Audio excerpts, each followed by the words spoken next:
Hi mga be, Jasmine here at Molito Alabang to try Sobra Cafe. So yan na nga itong aking outfit. Nasa yellow basket yung mga be, favorite skirt ko yan. At dahil ako na naman ng pinakamaaga sa meeting place, ay nag-coffee muna ako dito sa Exchange Coffee Alley. Actually, na-try ko na dati to. At ang in-order ko yung kanilang bonbon latte. Nagustuhan ko naman yan, nasarapan ako. So dito na nga kami nag-lunch sa Sobra Cafe. Ang sikat na cafe ni David Licauco. Ayan ang mga bagets. Meet up namin to ng mga titas and tutoy at ang kanilang mga asawahan. At yan, syempre, ang lalaki na ng mga bagets, kakahappy. At pag may mga bagets na yan, may nagtitimpla na ng gatas sa lamesa. At syempre, andito si tutoy ang aking ka-especially for you. Abangan nyo kami sa showtime. May ganun pa ba? So yun nga mga be, ito yung menu nila. Breakfast meal pala mga pagkain dito mga be, all day breakfast. At marami naman options mga be, and siguro relatively 400 to 500 ang range ng bawat meal. And ang lalaki naman ng servings, like ito yung chicken chops nila, ito yung salad nila, meron dirty fries, at kung ano-anong in-order namin. Actually napadami nga ito, may parang salmon breakfast meal, may tapa, ito yung best seller nila, at itong para siyang bulaklak ng kalabasa na titikman natin. Pumpkin seeds. Hindi ka na magbabalot. May laman? May laman. Tama ako sa vlog. Sarap. No, paka-plastic mo naman. Alam mo, ganyan ka lagi ko obligation down ng mga travel journalists. Sabihin ko, masarap o hindi talaga. Ako nagustuhan ko naman. Si Ran Gataway.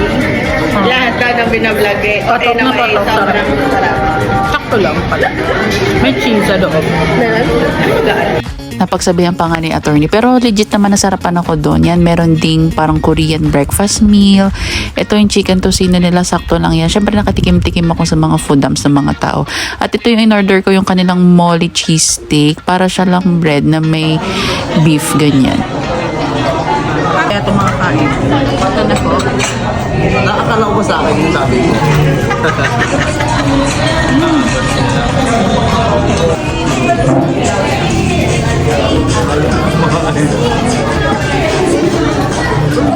Overall, masarap naman yung mga food and ang lalaki nga ng serving. So, sulit na sulit. Ang dami pa namin na take out.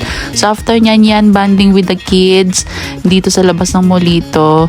At ang ganda dito kasi nga ang daming takbuhan ng mga bata. At yan, pwede kang mag-ikot-ikot at may Christmas tree pa nito. November pa kasi ito. So, yan ang aming family picture. Palaki na ng palaki ang pamilya. When kaya ako. Chares, hindi naman.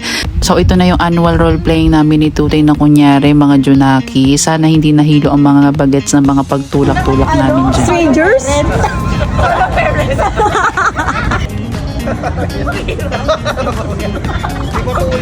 Push nyo yan, te. Nahilo tuloy si Drake at si Uno. Pero mga bes, sobrang saya. Like, annual kami nakikita-kita and sana tuloy-tuloy pa rin ang friendship.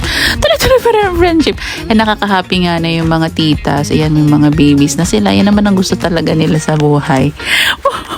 Required mong idikit yan sa laptop mo. Magtanggal ka ng isa, hindi pwedeng ipapatong. Ito na po. Jasmine here, sa puso ni Tutoy. Ano tinanggal mo? Ito. Oh, di ba? Ayun, nandun. May sinasabi si ano. Sabi ko, di kita mo ipacheck. Kailangan ba yun? Ka? So yun nga mga be, nagpanggap-panggap lang kami dito sa Molito. Kunyari, bibili kami ng cheese, ng wine. Kimi! Pero medyo mahal ya talaga yung mga pagkainan dito at saka yung mga ganap. So bago umuwi, bumili lang kami ng pasalubong dito sa Miss J cheese roll. Hindi ko po yan pamamayari mga be. Nagustuhan naman yan sa bahay. So yun lang mga be, Jasmine here.